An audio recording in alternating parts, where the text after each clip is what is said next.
Bonjour à tous et bienvenue dans cette nouvelle vidéo. Aujourd'hui, on va parler d'une découverte récente qui atteste que l'homme de Néandertal faisait de la chimie.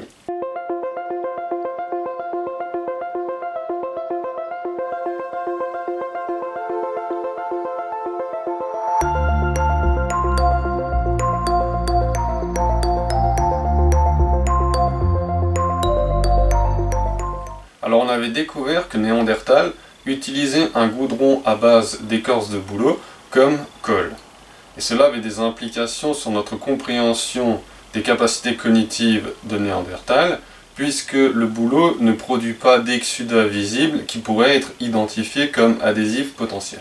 Et donc pour produire ce goudron à base d'écorce de bouleau, les scientifiques ont imaginé des processus souterrains avec un flux d'air contrôlé, parce qu'une faible teneur en oxygène était nécessaire pour produire du goudron à partir d'écorce de bouleau. Mais il y a un point qui dérange les scientifiques, c'est le fait que ces processus nécessitent beaucoup d'énergie et un contrôle très strict de la température.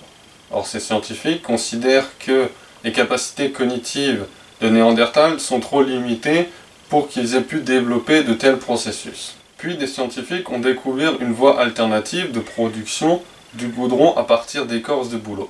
Ils ont découvert que le goudron se condensait à la surface de pierre suite à la combustion d'écorce de bouleau, et qu'il fallait juste ensuite gratter les pierres pour récupérer le dit goudron. Un processus qui était beaucoup plus simple et que Néandertal aurait très bien pu découvrir par accident suite à la combustion de bouleau. Pour trancher la question et savoir laquelle des méthodes a été utilisée par Néandertal pour produire ce goudron, les scientifiques ont analysé des échantillons qui ont été trouvés sur un site en Allemagne et les ont comparés à des échantillons produits par les scientifiques avec les différentes méthodes proposées. Et les scientifiques ont découvert que la signature chimique des échantillons de Néandertal était plus proche des échantillons produits sous terre. En particulier, les échantillons de Néandertal étaient riches en une molécule appelée subérine, ce qui était également le cas des échantillons produits sous terre. Ce qui atteste bien que Néandertal a utilisé des processus complexes pour produire une substance adhésive. Ce qui est, comme je l'ai dit précédemment, un choc pour les évolutionnistes, puisqu'ils considèrent Néandertal comme une brute épaisse et stupide, qui était loin d'avoir les capacités cognitives d'Homo sapiens. Mais ceci n'est pas surprenant pour un créationniste, puisque nous considérons les Néandertals comme étant des êtres humains, descendants d'Adam et Ève, et qui ont vécu après le déluge. Et donc si ce sont des êtres humains, il n'est pas surprenant que leurs capacités cognitives soient les mêmes que les nôtres, et qu'ils aient pu développer des processus chimiques pour produire une colle.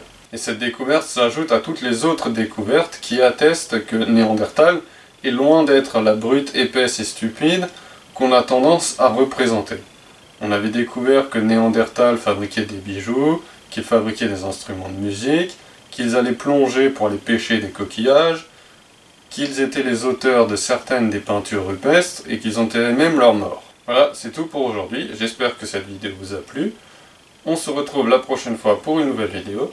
En attendant, je vous souhaite une bonne journée.